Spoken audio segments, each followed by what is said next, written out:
Hello बच्चों, मैं L के सिन्हा ऑनलाइन क्लास में आप सभी का स्वागत करता हूँ। तो आज हम विज्ञान में अध्याय 2 का दूसरा भाग पढ़ेंगे। जी हाँ, इससे पहले हम लोगों ने पढ़ा था क्या होता है अम्ल। तो आज आप लोगों को इसी के बारे में गहन अध्ययन देंगे। तो सबसे पहले इसकी परिचय जान लेते हैं कि अम्ल होती क्या है। तो देखिए, कोई चीज़ हमें खट्टा लगता है, कोई कड़वा और कोई मीठा लगता है। तो ऐसा होता क्यों है? नींबू को देखें तो बहुत खट्टा, करेला बहुत कड़वा और चीनी बहुत ही ज़्यादा मीठी लगती है। ऐसा होता क्यों है कि कोई चीज़ हमें खट्टी लगती है, कोई मीठी और कोई कड़वी? तो कहने का अर्थ होता है कि जैसे अम्ल, क्षार, लवण, ये अलग अलग चीज़ें। इसकी खोज 17वीं शताब्दी में रॉबर्ट बॉयल ने किया था। उन्होंने अम्ल और क्षार के रूप में पदार्थों को बांटा था कि अम्ल क्या होती है, क्षार क्या होती है और लवण क्या होता है। इसके बांटने का श्रेय रॉबर्ट बॉयल को जाता है। तो आज हम इस वीडियो में कुछ महत्वपूर्ण चीजें सीखेंगे जिसे आप इस वीडियो को देखकर जानने में सक्षम हो जाएंगे कि वो चीजें होती क्या क्या है। पहला चीज होगा अम्ल, क्षारक और लवण क्या होती है। तो जैसे कि कई चीज़ें हैं जिसे हम भोजन के रूप में ग्रहण करते हैं जो हमें खट्टी लगती है, या जूस बनाकर भी पीते हैं, वो भी हमें खट्टा लगता है, तो वो अम्ल होता है।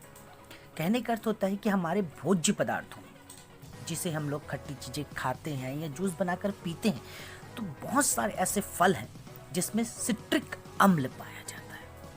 क्या पाया जाता है? सिट्रिक अम्ल। और कई प्रकार के भोज्य पदार्थ ऐसे भी हैं जिनमें प्रकृति में पाए जाने वाले अम्ल, जिसे प्राकृतिक अम्ल कहते हैं। तो जितना हम भोज्य पदार्थ इस्तेमाल करते हैं उसमें अलग अलग अम्ल पाए जाते हैं। चींटी और मधुमक्खी के डंक में भी क्या होता है? अम्ल होता है, फॉर्मिक अम्ल होता है, जिसे काटने से हमें जलन महसूस होता है। हम जो भोज्य पदार्थ इस्तेमाल करते हैं उसमें भी बहुत सारे क्या होते हैं? अम्ल होते हैं, जैसे कि संतरा, अंगूर, नारंगी, नींबू। इन सब में क्या पाया जाता है? इन सब में पाया जाता है सिट्रिक अम्ल पाया जाता है। और हम जो सिरका इस्तेमाल करते हैं उसमें तनु एसिटिक होता है। अमरूद इस्तेमाल करते हैं, संतरा इस्तेमाल करते हैं, रसभरी इस्तेमाल करते हैं, इस सब में स्कॉर्पिक अम्ल पाया जाता है। मैलिक अम्ल भी सेब में पाया जाता है और स्कॉर्बिक अम्ल बाकी फलों में पाया जाता है। ठीक है। पनीर और दही, खासतौर पे पिज्जा आप सभी को बहुत पसंद आता है, तो इसमें भी अम्ल पाया जाता है, लैक्टिक अम्ल पाया जाता है। कपड़ा धोने का जो सोडा है वो क्षारक होता है। क्षारक जो होती है, ठीक है, क्षारक जो होती है वो सामान्यतः हम साबुन जो इस्तेमाल करते हैं, ठीक है, जो चिकनी होती है, क्या होती है? चिकनाईदार होती है। साबुन को छूने पर चिकना महसूस होता है ना, ठीक है, और वह जली विलयन में स्वाद में कड़वा होता है, उसे क्षारक कहते हैं। ये एल्कलाइन ग्रुप होता है। और घुलनशील क्षारकों को हम क्या कहते हैं? एल्कली कहते हैं। ठीक है, ये क्षारक होता है। और जैसे कि चूना, ठीक है, पान के ऊपर जो लगाते हैं, ठीक है, वो भी एक प्रकार का क्या है? कैल्शियम हाइड्रोक्साइड है। चूने का पानी क्या है? कैल्शियम कार्बोनेट है। और दूधिया मैग्नीशियम, ये भी क्या है? क्षारक है। तो दैनिक जीवन में हम बहुत सारे क्षारकों का उपयोग करते हैं। ये क्षारक जो होते हैं, जैसे हम क्या इस्तेमाल करते हैं? जैसे मम्मियाँ अक्सर खिड़कियाँ साफ करने के लिए इस्तेमाल करती हैं। कई चीज़ों को हम क्या करते हैं? लेकर हाथ से मलते हैं और साफ करते हैं, तो वो भी क्या होता है?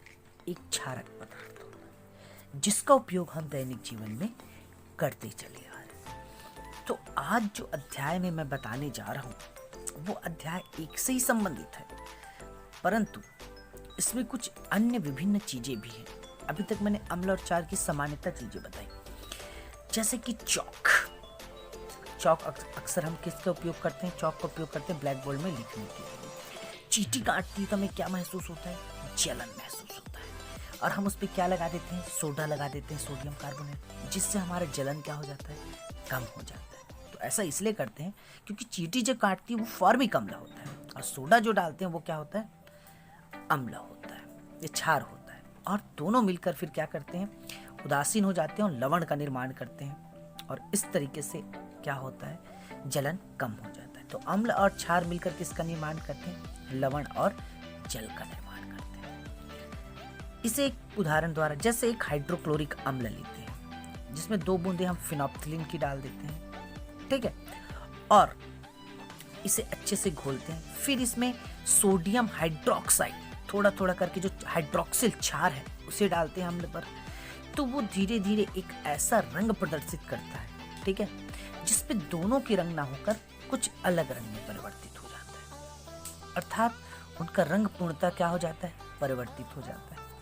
तो ये अम्ल और क्षार के मिलने से किसका निर्माण होता है, लवण का निर्माण होता है। जैसे सोडियम हाइड्रोक्साइड और हाइड्रोक्लोरिक अम्ल को मिलाने पर सोडियम क्लोराइड और जल प्राप्त होता है। कभी कभी जलन महसूस होता है हमारे पेटों में।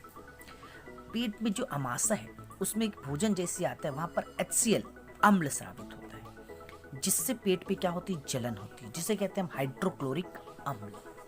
इस हाइड्रोक्लोरिक अम्ल के कारण पेट में क्या होती है, बहुत ज्यादा जलन महसूस होती है। तो इस जलन को कम करने के लिए हम क्या करते हैं, क्षारी पदार्थ को भोजन के रूप में ग्रहण करते हैं, मतलब क्षारी पदार्थ पीते हैं, सोडियम हाइड्रोक्साइड या इनो। तो इसमें क्या रहता है, सोडियम कार्बोनेट रहता है जो क्षारी है। तो दोनों मिलकर उदासीन कर देता है, जिससे पेट की जलन क्या हो जाती है, कम हो जाती है।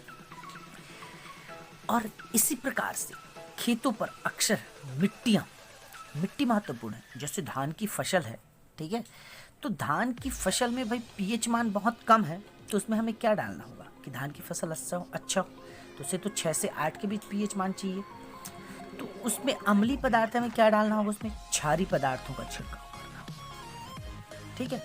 और प्रति अम्ल जो कार्बन डाइऑक्साइड है या अन्य चीजों से मिलकर भी प्रकृति में प्राप्त होता है, जिससे जलीय जीवों की क्या हो जाती है, मृत्यु हो जाती है। तो अम्लीय निस्तारीकरण से चूने क्षारक उदासीन हो जाते हैं। चूना डालने से क्या हो जाता है, वो क्षारक प्रति अम्ल जो है वो क्षारक के रूप में परिवर्तित हो जाता है। तो इस तरीके से अभी जो हमने सीखा वो चीजें थी क्या क्या, एक बार दोहरा रहा हूं मैं, उसके बाद फिर आगे।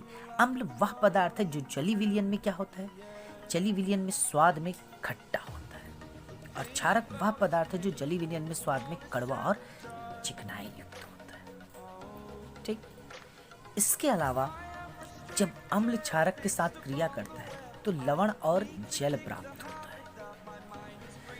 और अम्ल और क्षारक की अभिक्रिया को क्या कहते हैं, उदासीनीकरण। तो आइए इसे और डिटेल से थोड़ा जानने की कोशिश करते हैं। जैसे चिंटू भोजन करते करते अचानक अपनी सब्जियां कपड़ों पर गिरा देता है, और मम्मी जब उसे साबुन से साफ करने की कोशिश करता है तो जो कपड़े का दाग है वो लाल हो जाता है। तो ऐसा क्यों हुआ, इसका भी एक कारण है। चिंटू जब खा रहा था तो उस समय सब्जियों को किस पे गिराया, अपने शर्ट पे गिरा दिया, ठीक है। तो शर्ट पे गिराया मतलब कहीं ना कहीं, ठीक है, कहीं ना कहीं उस दाग का प्रभाव क्या होगा, उस पर दिखेगा। तो हुआ क्या, देखो अब इस वीडियो में जो बताने जा रहा हूँ, अभी आपसे प्रश्न किया कि चिंटू के कपड़े पे दाग लग गया, अब उसकी मम्मी, ठीक है, उसे साफ करती साबुन से तो उसका रंग लाल हो जाते हैं दाग। तो हम सूचकों के बारे में पढ़ेंगे और उदासीनीकरण क्या होता है उसके बारे में पढ़ेंगे। तो सबसे पहले मैं बता रहा हूँ सूचक, जो हमें अम्ल या क्षार की गणना बता देता है, ठीक है, कि कोई पदार्थ अम्ल है या क्षार, तो उसे हम सूचक कहते हैं। इसके लिए हम एक प्रयोग करेंगे और उस प्रयोग के आधार पर हम आसानी से जान सकते हैं कि सूचक किसे कहते हैं, जो सूचित करता है, जो बताता है हमें कि कौन सा पदार्थ अम्ल है, कौन सा पदार्थ क्षार है। तो इसके लिए सबसे पहले एक बीकर लेते हैं, एक बर्नल लेते हैं और गुड़हल की पंखुड़ियाँ लेते हैं और एक शीशे का ग्लास लेते हैं, ठीक है, और 3 गिलास और अलग से लेते हैं और एक नींबू का रस और एक साबुन का विलयन और एक आसुत जल लेते हैं। इतनी चीजें हम लेते हैं। इसके बाद सबसे पहले हम इस जल को गर्म करते हैं बीकर में रखकर, आसुत जल को, या आसुत जल को नहीं, सामान्यतः जल को हम गर्म करते हैं लेकर, और उसमें हम थोड़े से समय के पश्चात क्या करते हैं, गुड़हल की पंखुड़ियाँ डाल देते हैं। गुड़हल की पंखुड़ियाँ को हम जैसे उस पर डालते हैं, ठीक है, क्या होगा, वो हल्का बैगनी लाल रंग का हो जाता है। कैसा हो जाता है, उससे फिर छानकर हम अलग कर लेते हैं। ये हमारा सूचक तैयार है। अब इसे 3 ग्लास में अलग अलग डाल देते हैं हम।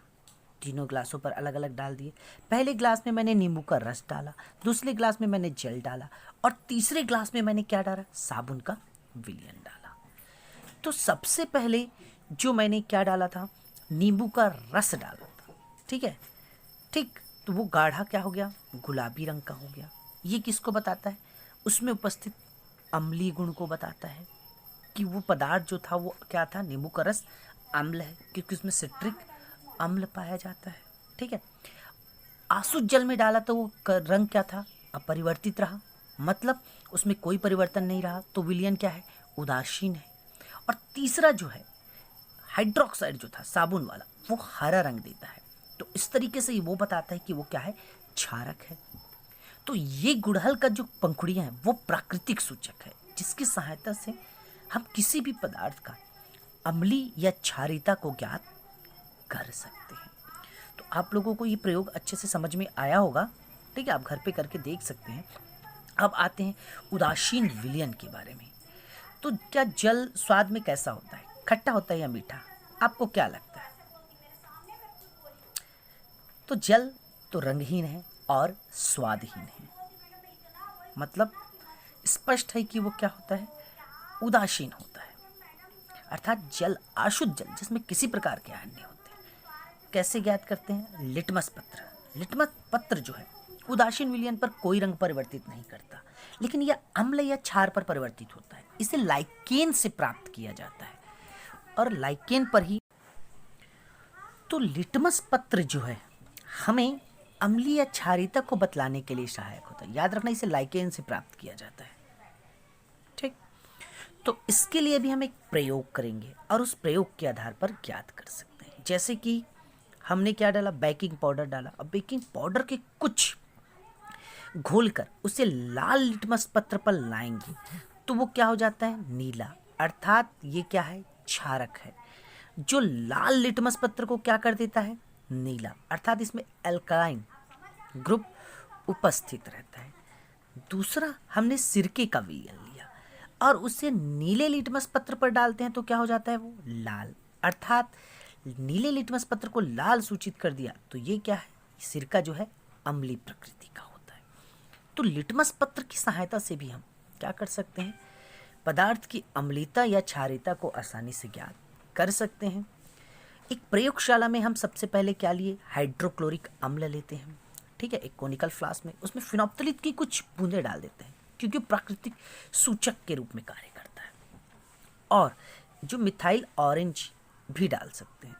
अब इसमें हम क्या डालते हैं, इस विलयन का जैसी रंग होता है इसमें हम सोडियम हाइड्रोक्साइड डालना शुरू करते हैं। तो धीरे धीरे क्या होता है, उसका जो गुलाबी रंग है वो पूर्णतः उड़ते चले जाता है और एक अवस्था ऐसी आती है कि अम्लीय विलयन पूर्णतः लाइट कलर में परिवर्तित हो जाता है। अर्थात होता यह है कि अम्ल और क्षार दोनों क्रिया करके पूर्णतः क्या हो जाते हैं, उदासीन हो जाते हैं। और इस तरीके से उदासीन में कोई चीजें परिवर्तित नहीं होता, दोनों समान अवस्था में रहते हैं। तो उससे कहते हैं हम, तो इस प्रकार से इस प्रक्रिया को उदासीनीकरण अभिक्रिया कहते हैं। तो उदासीनीकरण अभिक्रिया में मैंने अभी जो किया वो किस प्रकार से होती है, देखिए। सबसे पहले हम चौक लिए, ठीक है, और सिरका जो क्या है, क्षार है। ठीक है, दोनों को हम अम्ल और क्षार को एक टेस्ट ट्यूब में मिला देते हैं। तो थोड़े से समय बाद देखते हैं कि उसमें बुलबुले निकलने आते हैं। मतलब कहने का अर्थ होता है सिरका और कैल्शियम कार्बोनेट जो चौक है दोनों को मिलाने से कार्बन डाइऑक्साइड है जो बाहर निकल रहा है और जल बन रहा है और कैल्शियम एसीटेट बनता है। रासायनिक समीकरण आप लोगों के सामने दिख रहा होगा। ठीक है, तो इस प्रकार से ये चीज़ों का क्या होता है, निर्माण हो जाता है और इस प्रकार अम्ल और क्षार मिलकर लवण और जल का निर्माण करते हैं। इस अभिक्रिया को ही उदासीनीकरण अभिक्रिया कहते हैं। तो आइए अब सारांश के बारे में जानते हैं कि हमने क्या क्या चीज़ पढ़ा, वो याद रखिए। ठीक है, इन चीज़ों को देखिए। सूचक ऐसे रूप में परिभाषित किया गया है, ऐसे पदार्थों के रंग में प्रकृति में परिवर्तन के माध्यम से परीक्षण किया जा सकता है, यह जानकारी ली जा सकती है कि वो अम्ल है या क्षार। जैसे गुड़हल की पंखुड़ियाँ, पत्ता गोभी, हल्दी, ठीक है। किसी विलयन के सूचक में रंग परिवर्तन नहीं करता, उदासीन विलयन कहते हैं। ना तो वो अम्ल होता है, ना ही क्षार होता है। अगर वो कोई परिवर्तन नहीं करता है तो जो सूचक प्रकृति में पाए जाते हैं उन्हें प्राकृतिक सूचक, लिटमस सूचक वो कृत्रिम सूचक है, क्योंकि प्रकृति में नहीं जा पाया जाता, उसे कृत्रिम तरीके से क्या किया जाता है, बनाया जाता है। तो उसे क्या कहते हैं, उसे कृत्रिम सूचक कहते हैं। अम्ल नीले लिटमस को लाल कर देता है और क्षार लाल लिटमस को नीले में बदल देता है। तो इस तरीके से आज मैंने अम्ल और क्षार की जो अभिक्रिया बताई, आई होप सभी को समझ में आया होगा। आज के लिए बस इतना ही। Thank you very much.